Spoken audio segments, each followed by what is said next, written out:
Coding പഠിക്കണമെന്ന് ഭയങ്കര ഒരു ആഗ്രഹമായിരുന്നു. അങ്ങനെയാണ് ഞാൻ ഈ എൻട്രി ആപ്പിലേക്ക് വരുന്നത്. പ്രത്യേകിച്ച് നോൺ IT ആയതുകൊണ്ട് പ്രോബ്ലംസ് ഒക്കെ തരുമ്പം എങ്ങനെ സോൾവ് ചെയ്യണമെന്ന് വലിയ ഐഡിയ ഇല്ലായിരുന്നു. അപ്പോൾ ഞാൻ ആദ്യ സമയത്തൊക്കെ എന്ന് പറഞ്ഞിട്ടുണ്ടെങ്കിൽ നിർത്തിപ്പോയാലോ എന്ന് വരെ ഞാൻ ചിന്തിച്ചിട്ടുണ്ട്. നമ്മുടെ മെൻറ്റേഴ്സിൻ്റെ സപ്പോർട്ട് കൊണ്ട് മാത്രമാണ് ഈ കോഴ്സ് ഞാൻ കംപ്ലീറ്റ് ചെയ്യുന്നത്. എൻ്റെ ഗ്രാജുവേഷന് ശേഷം എന്ത് ചെയ്യണമെന്നുള്ള ഒരു ആശങ്കയിൽ നിൽക്കുന്ന സമയത്താണ് എൻട്രിയിൽ നിന്നൊരു കോൾ വരുന്നത്. ഞാൻ ഇതിന് മുന്നേ ഒരു ഇൻസ്റ്റിറ്റ്യൂഷനിൽ ജോയിൻ ചെയ്തിട്ടുണ്ടായിരുന്നു.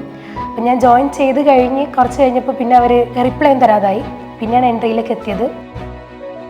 ഏത് സമയത്ത് നമ്മൾ ഡൗട്ട് ചോദിച്ചു കഴിഞ്ഞാലും അവർ നമുക്ക് അപ്പം തന്നെ ആൻസർ തരും. അങ്ങനെ ആ ഒരു സപ്പോർട്ട് ഉള്ളതുകൊണ്ട് മാത്രമാണ് മുന്നോട്ട് പോയത്. ഒരുപാട് ഇമ്പ്രൂവ്മെൻ്റ് ഉണ്ട്. ഞാനിപ്പോൾ യൂട്യൂബ് നോക്കിയിട്ട് ചെറിയ ചെറിയ സോഫ്റ്റ്വെയർസ് ഒക്കെ ചെയ്ത് തുടങ്ങിയിട്ടുണ്ട്. ഒരു ഹോസ്പിറ്റൽ മാനേജ്മെൻറ്റ് പ്രൊജക്റ്റ് ചെയ്തു. സോഫ്റ്റ് സ്കില്ലിൻ്റെ ക്ലാസ്സിൽ കൂടി എനിക്ക് എങ്ങനെ ഒരു ഇൻ്റർവ്യൂ അറ്റൻഡ് ചെയ്യണം, ഇംഗ്ലീഷിൽ അത്യാവശ്യം സംസാരിക്കാനും എല്ലാ കാര്യങ്ങളും എൻട്രി ആപ്പിൽ നിന്ന് എനിക്ക് കിട്ടി.